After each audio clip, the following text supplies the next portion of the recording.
Hello and welcome back to the now 15-minute long episodes of Let's Play Civilization II, William Shakespeare edition. And anyone want to know this was the unique thing about the date? AD 1810. That was during the Regency period, which is one of my favorite periods in the history of England. We already missed Shakespeare stuff, though. Too bad. I think we had Shakespeare. We were dealing with Shakespeare about 5 episodes ago. Not sure, though. Let's see here. Just move around. There's really nothing for them to do right now. I believe I promised you all to tell you all about Much Ado About Nothing, I believe. Yeah, that was it. So, oh, come on.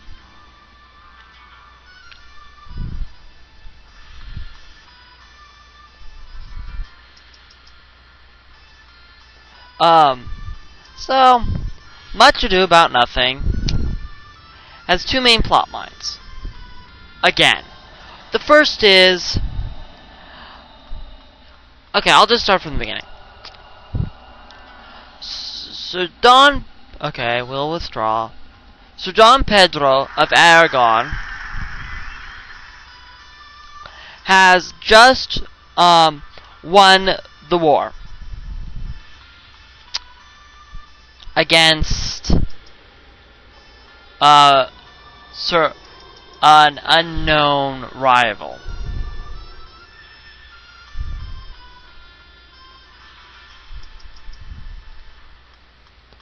Just won the war against an unknown rival. We're not told. But I suspect that Don John, his brother, had something to do with it. In any case, they're returned. And they go to stay with Don Pedro's friend, Leonato, who has a lovely daughter who is the love interest of the noble Claudio. Claudio, best friends with Benedict, who is a wit. And the sort of... No. And the somewhat arch-enemy. Not exactly arch-enemy, but still. They're semi-rivals.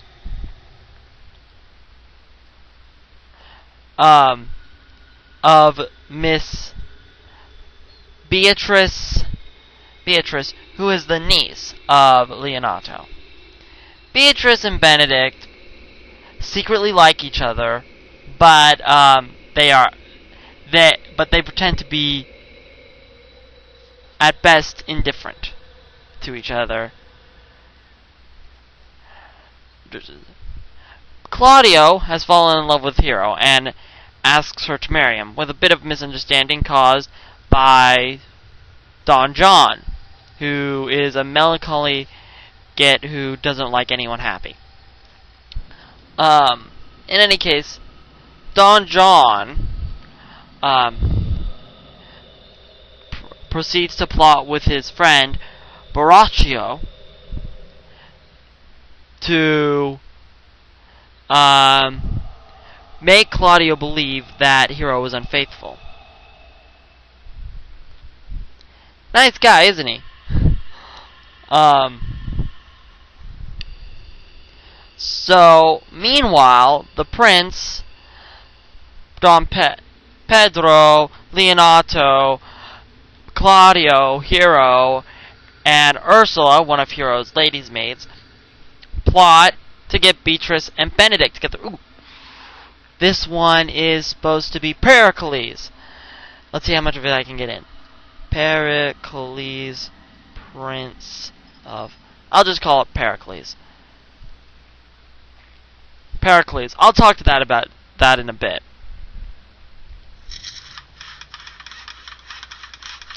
I need to get a set over there. Okay. Good.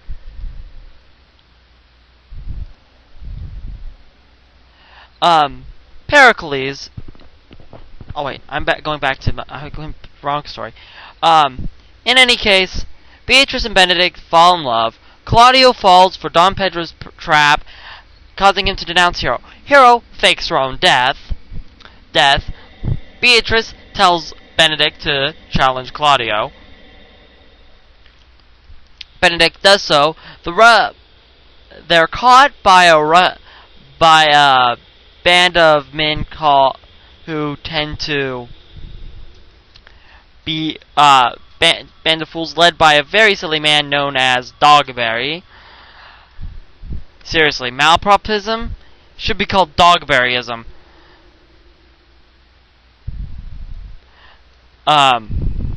Let's see. Am I getting everything? Yeah. Hero reveals herself to Claudio, masked, and then they're reunited, and they all live hunky-dory, happily ever after. Except for Don John, who is caught and arrested trying to escape, and is found out.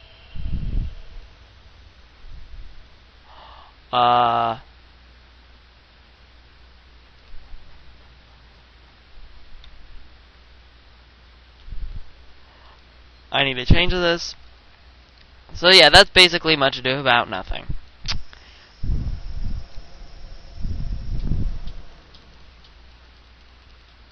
Make city wall! Actually, you know what? A harbor is a good idea. I agree with you. That's it. Fortify.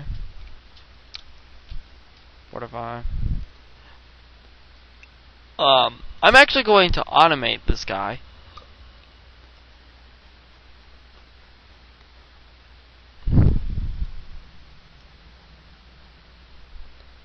No.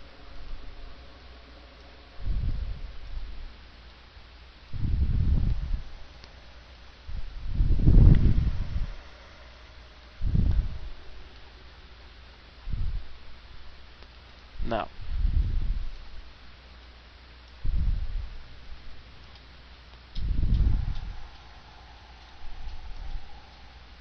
Yes, I will grant an audience.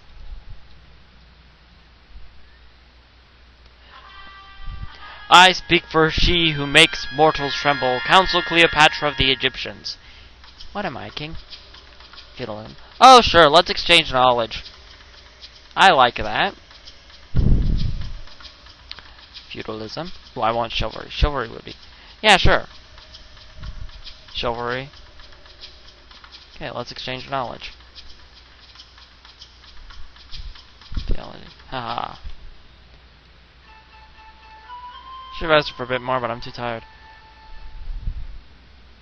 And I'm trying to figure out what she has in that area, black area. Refining. Sounds good. Continue. Wait.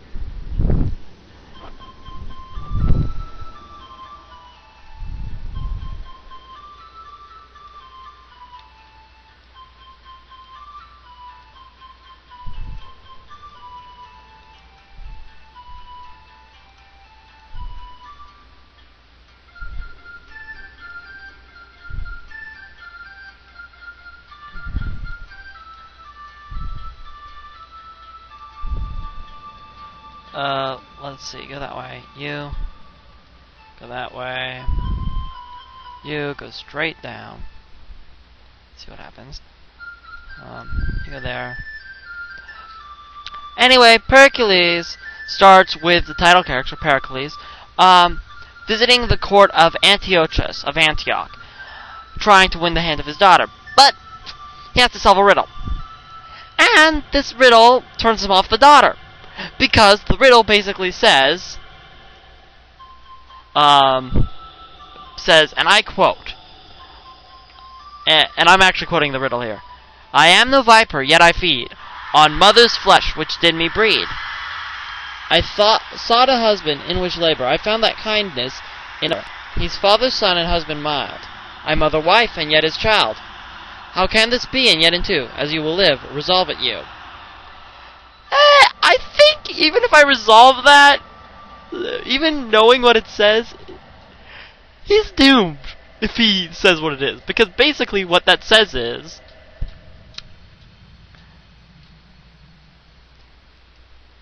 I'm basically what she's saying is, the riddle says is, I'm sleeping with my father. Do you want me to go through it line by line? Oh, might as well. I am no viper, yet I feed.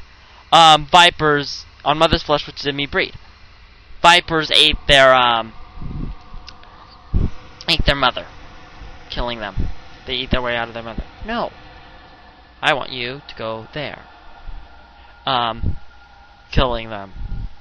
That explains that line. So, that line at first seems a bit weird. Mother's flesh which did me breed. I sought a husband. No. In which labor, I found that kindness in a father. Again, does that mean your husband has children? Now here's the kicker. The next line. He's father, son, and husband mild. Okay. I mother, wife, and yet his child.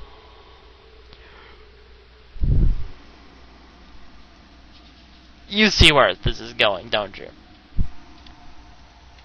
How may this be and yet in two? Simple enough. She's sleeping with her daddy. Disgusting. Yeah. That's why, Starship's near the city. Okay, I'm trying to just move around a little here. Yeesh. I really need to make a treaty with her or something. Okay. So, any case, Pericles flees, returns to Tyre, tells his guys that he's going to keep running. He's going to go and find, he's going to go travel for a bit until this blows over. Good thinking on his part. He leaves his friend Helicanus in charge. Helicanus, being a good boy, does as he asks. Pericles comes to Tarsus, where there's been a famine. Pericles provides food for Tarsus, and they are much in his debt.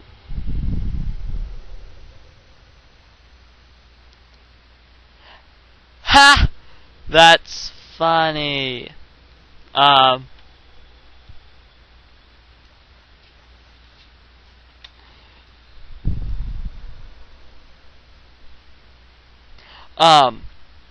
So where was I? Oh yeah. So essentially, so after going to Tarsus, which he leaves after a while, he goes to Pentapolis, where he meets another girl whose hand is being fought after in a tournament of jousting or such. He wins, and the girl falls in love with him, and then they get married. She discovers that he's his true identity, and they go to return. Now the wife's pregnant and she's traveling, and she's almost due. In any case, she seemingly dies in childbirth.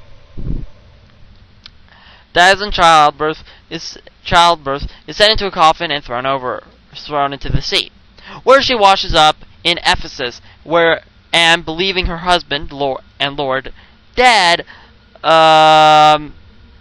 she takes up the life of a nun.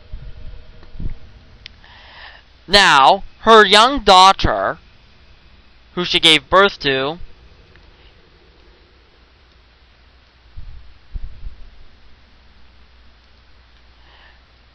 her husband, her young daughter, who she gave birth to, is left in Tarsus with Cleon and Dionysa, who have a daughter of their own, who they take care of, and they basically look after the girl.